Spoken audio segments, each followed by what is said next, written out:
Hey everybody, Steve Hallstrom and Scott Hennen here with you from North Dakota State University, site of the North Dakota GOP Convention here in election year 2024. Updating you as to, I guess, the halftime report for the day. And Scott, there's been a whole lot of talk today. There hasn't been a whole lot done, but one big important matter. Tell us a little bit about what played out here today. Well, in all the districts, you have rules on how you elect delegates. And the District 37, which is out by Dickinson, did not follow strictly the rules of the North Dakota GOP. Now, some people were arguing, well, they followed state law. It honestly doesn't matter, right? The party rules got to be the same for all of the districts. So there was a debate, do you seat those delegates or do you not?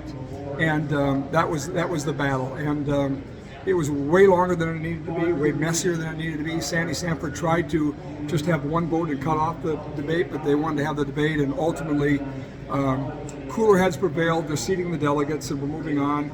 I think the point's been making. They didn't follow the rules, right? So they made that point, and now we move on. The test vote there was, if the other side had won, they might have also gone on to challenge Sandy Sanford as the chair, and then you'd have had total chaos because you'd have to elect another chair, and that happened in 22 as well. There was a debate over whether Gary Emeneth should outseat or kick out the sitting chair at the time, Perry Schaefer, and Perry Schaefer won by a hair. This convention, it wasn't even voted on. So from here forward, pretty smooth sailing. And Sandy Sanford was elected chairman. She's the chair of the GOP committee, but they could vote in somebody else to run this convention if they wanted to, but that went pretty smoothly, a very quick vote. Didn't even vote, yeah. Didn't even get to a ballot or anything else, very smooth. On the District 37 thing, okay, I know there's one side that's saying, we claim to be the party of rules and laws and doing it the right way, and then when it's not convenient, then we go the other direction. Do they have a point? Oh, yeah, I get it. I think the point was made here. It just got to be really ugly, and good people on both sides of the issue. You know what I mean? Kelly Armstrong made a plea for his folks in Dickinson that they should be seated. That helps. I wanted to talk about that because I was surprised to see him there and standing up for his people back home. Did he risk anything politically by what he did today? Absolutely.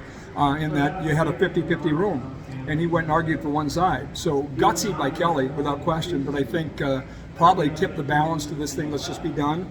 Sit them down. We've made the point. They broke the rules. Everybody now knows the rules. Maybe it won't happen again. So I think that's going to be the most of the drama that you're going to see. Up here shortly will be the debate over whether Shane Gettle or Dr. Stephen Nagel will be the national committeeman.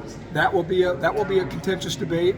Superintendent of Public Instruction is, I'm hearing a lot of people that are not happy with Kirsten Baszler, and mainly because it's the state of public schools and the wokeness and everything else. Now, she can't go into every school board and put her thumb down on it, but she's getting a little bit of the blowback because of the frustrations of some of these woke agendas on the school board. So that race might be closer than you think. So that's a couple of the races that you'd want to watch closely. Obviously, the big ones would be the race for Congress. Only Julie Fedorchik is here.